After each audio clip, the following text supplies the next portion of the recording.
Right before we jump into this video, if you'd like me to send you this free guide to capturing motion in low light situations, just look for this orange box over on my website, put your name, email address in it, hit send it, and I will send you that guide for free. Jared Polin, FroKnowsPhoto.com, and this is a review of this lens. This is the Sony 14mm 1.8 G Master. That's right, it's a 14 1.8. And when Sony told us about this, I was like, what do I need that for if I have a 12 to 24 2.8 G Master? And I know a lot of people are gonna say, well, this is a great astro lens. But honestly, how many astro photographers are out there that need this? I'm sure probably enough. Now, I didn't get to shoot any astro this time around because I'd have to leave the city for quite a while, go 2-3 hours out of my way to go and do that. But what I did photograph was the Philadelphia Museum of Art, AKA where Rocky ran up the stairs. Got some photos of Rocky, got some pictures with the sun in it to see how the sun flare looks. Does it look good? Is there ghosting? Whatever. I also brought out the Sony 12 to 24 2.8 as well as the Sigma 14 to 24 2.8 to try and get sample images so that you can pixel peep them. By the way, head on over to the link on the screen or the link down below in the description so that you can download the sample raw files so that you can pixel peep the files from the Sony A1. That's right, this is the Sony A1, this is the Sony A7R4. It's just here as a stand-in because I don't actually use it anymore now that I got 50 megapixels and the ability to shoot super fast. By the way, I love the A1. Now that wasn't all I photographed. I also went to an artist studio who was doing some painting, as well as went to the Japanese Garden in Philadelphia, which is just in the middle of Fairmount Park, which is where Will Smith did that song about summertime. Back in Philly, we be out in the park. A place called the Plateau is where everybody goes. But anyway, let's jump into the review of this 14mm 1.8. So let's pick it up and tell you all about it. This is the lens.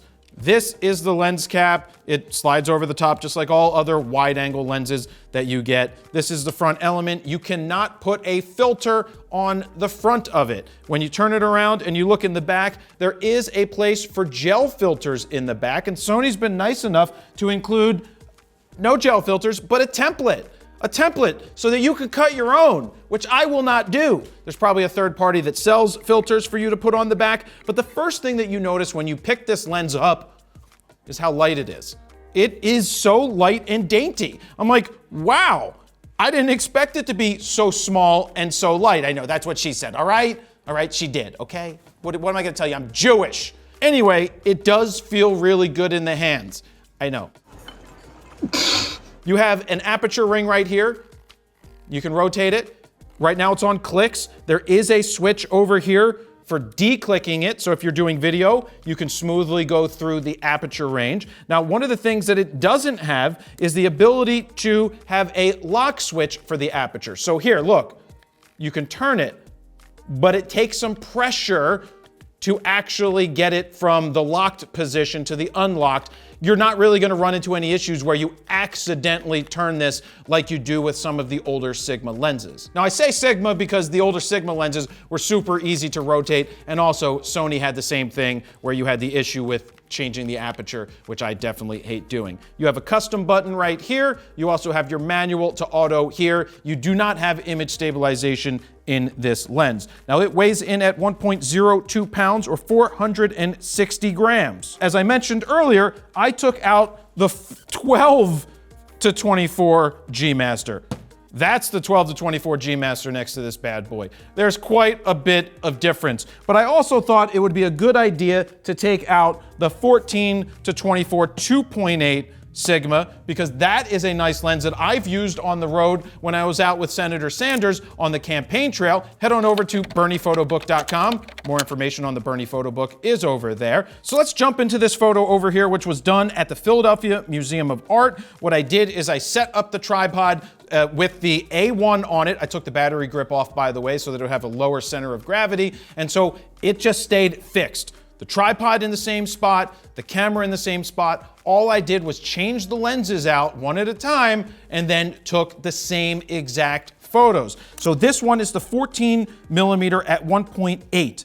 and I wanted to run this through. It's at 1.8. I also give you f8 and I give you f16. Now you can see from 16 to 1.8, you can see how there's vignetting at 1.8. You're gonna get vignetting at 1.8. So what? Also, no lens correction was applied to these images that I know of. Now I say that I know of because in Lightroom, it says that some kind of profile correction was applied. Now, there's no profiles in Lightroom just yet to do those corrections and to test it out to make sure that it wasn't doing anything. I checked in the camera. I have off the ability to do lens correction aberrations and lens corrections for the straightening. Now, I took JPEGs as a sample for some of the shots so that I put those in the computer next to the raw files, and nothing was different in terms of was it correcting any of the bowing, because sometimes you see that the lenses are being corrected these days in the camera and the computer. So I don't know if that's what they're doing here, but from what I can tell, it doesn't seem like anything's happening. But look, if it's happening on the back end, so be it. If that's what they need to do to get their line straight, so what? Let me jump in here real quick because I want to show you one of my favorite presets when I'm shooting landscapey type things, and that's from FroPak 1, and it's called Skittles. So here we go. Let me show you Skittles with one click. Boom. That's what it looks like. Did it punch me in the face? A little bit. All I need to do is pull back just like that. The next shot that I wanted to use Skittles on was this one. Boom. I hit Skittles. A little dark for my taste. I just go ahead and brighten it up. Now, the next shot, I don't want to use Skittles on, but I'm going to go to FroPak 3 and I'm going to show you Canadian Tuxedo. I love how Canadian Tuxedo looks, followed by King Contrast. That one looks really good as well. And then there's Mount Airy, and that one looks great as well. If you're looking to speed up your raw workflow or give yourself a great starting point, we created 15 all-new custom Lightroom presets that you can check out right now at FroKnowsPhoto.com/FroPak3. While you're over there, you can play with the sliders to see the befores and the afters, and if you decide to pick them up right now, they're currently on sale. Or if you'd like to get Skittles from FroPak 1, you can get the FroPak bundle and get FroPak 1, 2, and 3 at a discounted price. Now, let's get back to the review. Next up, I broke out the 12 to 24 2.8 just basically for myself so I could see, do I rather have this or do I rather have the 14mm? And this one is done at 2.8, so we're wide open. Looks perfectly fine. Look, we zoom into the edges and everything looks fine to me.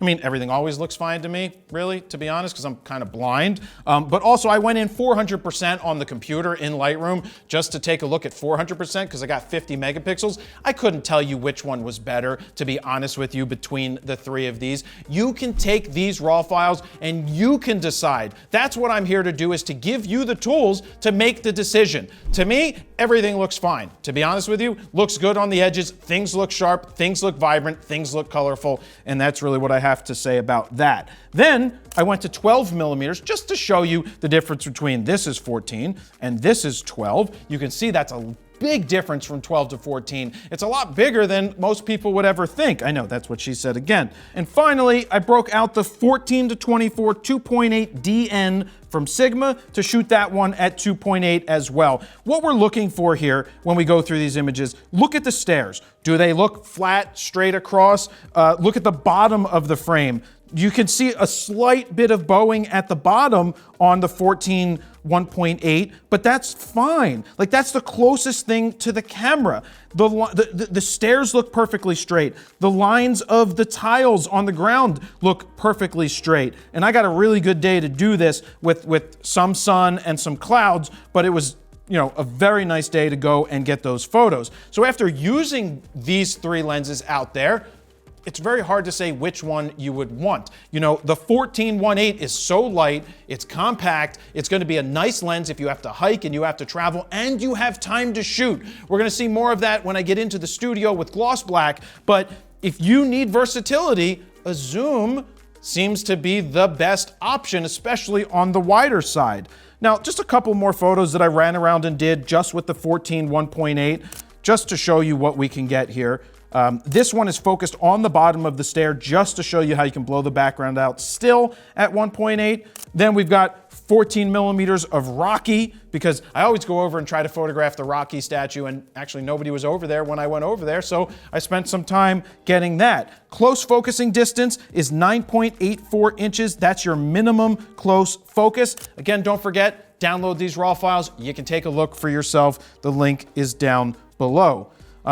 At the top of the art museum stairs, I wanted to shoot back into the city. That's not really a shot you see very often, especially during the day, because look at where the sun is around, what was I shooting, like, it says 12:05 and 56 in the afternoon. So the sun is basically straight up there. This is shot at f8. Look at the sun. You got a nice starburst showing up there at f8, and I'm not seeing any ghosting. That's one of the things that Sony talks about, is these new elements in the front of these lenses, how they handle the ghosting and they handle lens flare so much better. The next one is just to show you what happens when you shoot at 1.8. You go from a happy sun to a sad sun. It's now droopy. It's like, I'm a sad sun.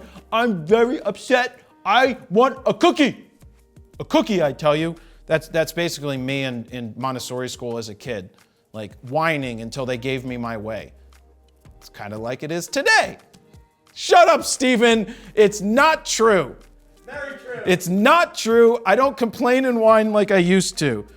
Moving on, Rocky feet at the top of the stairs. If you ever visit PA, of course, or visit Philly, go to the Rocky. They're not the Rocky Stairs. It's the Philadelphia Museum of Art that everybody else knows as the Rocky Stairs. A couple of more images I'm gonna jump through. This is the art museum up close with that statue. This is even closer at 14 millimeters. And then on the way back on my scooter to the car, I came upon this church, and I'm like, I guess I'll take more shots. Now, I didn't set these up on a tripod. I ran through the 14 millimeter 1.8, the 12 to 24 2.8, and the Sigma 14 to 24 2.8. This time, not on that tripod. I'm just blowing through these because I want you to take a look at these, because I don't want this to be forever. But this is the close focusing at 1.8. Looks nice.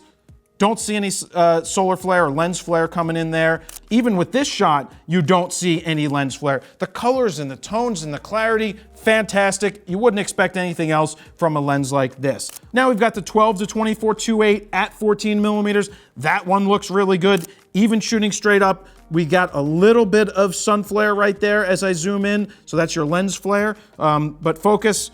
Ooh, look at that. There's like some red thing there. I don't even know what that red thing is. Somebody probably got their Phillies jacket caught up on there. And then finally, we've got the Sigma lens right here, which has a lot more lens flare. That was the last one I took. And as we zoom in here, you can see that there's some more lens flare right there. Now, that was the last one that I took, was the Sigma, so the sun may have moved a fraction of an inch higher in the sky at the time. But I think it just shows you that you'll get more lens flare with the Sigma lens than you will with these other two right here. I know there are a lot of pictures here, and I'm not spending an hour on these bad boys because, again, I want you to dive in deeper. I'm giving you the tools to make that decision. I'll give you some of my feedback here by the end of this video, along with the pricing in just a minute. But I wanted to take it into a photojournalistic situation. That's how I personally like to shoot. So I went to Gloss Black's studio. He's the one who did the awesome mural here at the factory with the Kodak and the Fuji and the Polaroid rainbow dripping down the wall. He's the one who did that awesome mural. Check him out over there on the Instagram. But I needed someone to photograph, and I wanted to do photojournalistic style, and this is 14 millimeters. I just love how straight the lines are in the background. I'm straight on to him. The wood that he's sanding, straight. He's nice and sharp, even with the mask on. I didn't run into back focusing issues here. I know that with the 12 to 24 at 12 millimeters, I found that I'd hit some back focusing issues with it. Even here with Gloss Black in the studio, it would back focus, and then by the next two pictures, it would focus in the right spot. Maybe that's just what happens at 12 millimeters versus 14, because 14 is a little closer. Maybe at 12, it's harder to make sure that it nails the face and doesn't slip on to the background. But I love that photo. Step back even further to show most of his studio. we zoom in here and he still looks nice and sharp. I mean, this is what we get from this Sony A1 and combination of these lenses. I absolutely love it. Moving on, I got close up to this can that he had on the side. Just wanted to show you the close focus. This is how close you can get to the subject. Look how nice and smooth the background is here. That one looks fantastic as well. It's not a macro lens, but geez, I got pretty darn close to these paintbrushes over here to the side, just to show you, focus in on something close. This is what happens with the background. It blows out at 1.8. It's gonna blow out at 2.82, not 2.8.2, but 2.8 as well. But yeah, when you get close to a subject, that's what's gonna happen. In something like this, you can see that, you know, his body may look distorted at some points because that's what happens at 14. It's what's also gonna happen at 12, but the lines look straight there as well. Verticals, if you put your subject right in the middle of the shot, it's gonna be better than if you put them on the corners of the frame. When you get to the corners of the frame, that's where you start to see some bowing out at the edges. Continuing on, he's touching up this painting on the wall. I like the colors, I like the clarity, I like the tones. I'm very happy with the results I was getting from this lens. I liked using it in this situation because I could move forward and back. I didn't have to worry that the subject was gonna be walking towards me, or I needed 24 millimeters, or I needed to be at 18 millimeters. That's one of the things that if I was on the campaign trail with somebody, I want the zoom lens. That's why I had this out on the road, the 14 to 24 2.8 Sigma, because at the time, Sony didn't have a 12 to 24. Now, I personally have the 12 to 24 in the bag, and it's a decision between, do I want the 14-1.8? It's not, I wouldn't want the 14-1.8 just because it's a 1.8. We don't really need to worry about the ISO as much. There's not much of a difference between 1000 ISO and 2000 ISO in this day and age, especially when you're shooting wide. You're just gathering a lot more light, so I don't really worry about that as much. Then I got a little closer. He's nice and sharp. Colors look good, but you can see how it expands on the edges just a little bit. And then just another one backing up to show you, look at the lines of the ceiling. They're not straight anyway in reality, but everything looks nice going across there. The background looks great. The colors and tones look awesome back there. And my focus went right to him on the wall. Let me jump in here and let you know that the Super Huger Mega Camera giveaway for 2021 is now live. That's right, I'm giving away $4,999.99 of my own money to one of you guys to spend on camera gear. Head on over to bit.ly/megafro2021 to get entered. It's free to get entered, or if you purchase or already own FroPack 1, 2, or 3, you will score extra entries towards winning the grand prize. Now, let's get back to the video. Now in Philly, we have a Japanese garden called Shofuso. I've never been there. It's literally 20 minutes, or depending on traffic, 18 to 20 minutes from the Fro factory. And it's literally in the middle of Fairmount Park. Now, Fairmount Park, for you guys who don't know, I'm just gonna say it again, there was an 1876 World's Fair there. It was the Centennial World's Fair, right? The first, not by, it's one, Centennial, yes. So it was the 1876 World's Fair was done in Philadelphia, and that was done in Fairmount Park, and this is in Fairmount Park.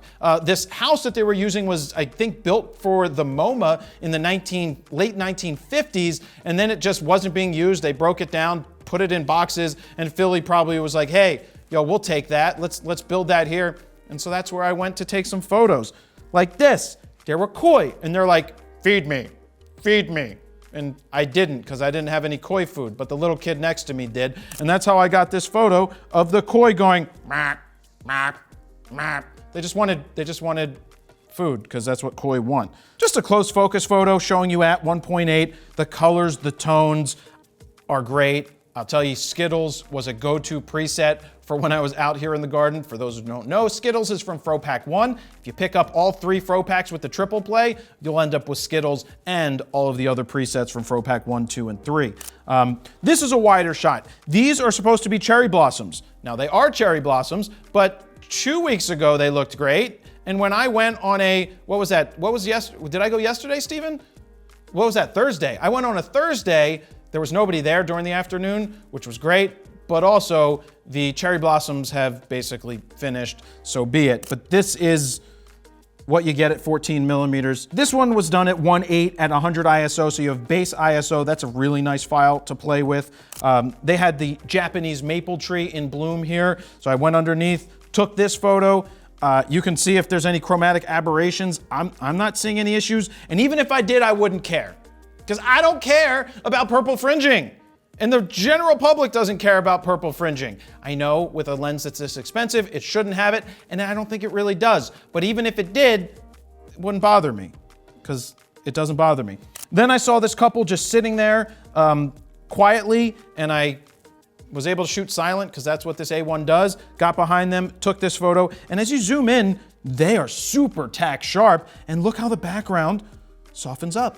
Even at 1.8, you're getting some nice bokeh in the background. I went up and offered them the photo. I think they might have been with their son or something, and they're like, no, we're good. I'm like, do you know who I am? You are turning down a photo? I get $100,000 a photo, and now you don't want it. I did it nicely. I'm like, look, I don't want anything. I don't want to get paid. I'm not looking for money. I just took a cool photo, and I want to send it to you, email. I don't want anything. They're like, no, we're good. I'm like, okay, your loss. The last photo here is of a cherry blossom outside. Just another nice file for you to play with. Not the greatest picture since sliced bread, but one of those testing photos for you to check out. So how much does this lens cost? This lens comes in at $1,599. It's an expensive lens. It's a G Master. It's a 14-1.8. It's much smaller than Sigma's 1.8, which isn't even designed for the digital cameras. That's more designed for the DSLRs. That is a monster of a lens. Now, the 12-24 clocks in at $28.99. You're looking at $2,900. It's a lot more expensive. And then the Sigma 14-24 2.8 comes in at $1,299. Not very expensive. I mean, that's relative. It's not very expensive compared to the other two, and you need to decide if you need a wide angle lens. Do you want a prime or do you want a zoom? For me, I want a zoom because I'm moving around quite a bit when it comes to the wide angles. I love the 35 range, 35 1.8s and 1.4s and 1.2s. I love those lenses. I love the 85s. I love those types of prime lenses. But when it comes to being on the road and I need more and I need versatility, I'm going with the zoom. For me personally, I'm sticking with this 12-24. Yes, it's expensive. I love this. I really was surprised about how good this 14 1.8 was, just basically because how small it was. So if you need to travel and you need light and 14 is good enough for you, then that's perfect. At the end of the day, you'll go look at these raw files. This may be the right choice. The Sigma may be the right choice for you. Now, it may not focus as fast on the A1, but you're shooting ultra wides. It's gonna be perfectly fine. I almost forgot, and by almost forgot, I really didn't because it's here on the notes. I need to do the wind tunnel and the sniff test. So let's start with the sniff test of this.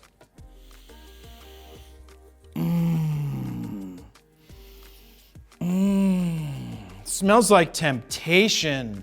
That's right. I don't know what temptation smells like, but if it smelled like something, it would smell like this. Wind tunnel time! Whoop, whoop, whoop. Wow! That's a good wind tunnel test, and it passed with flying colors.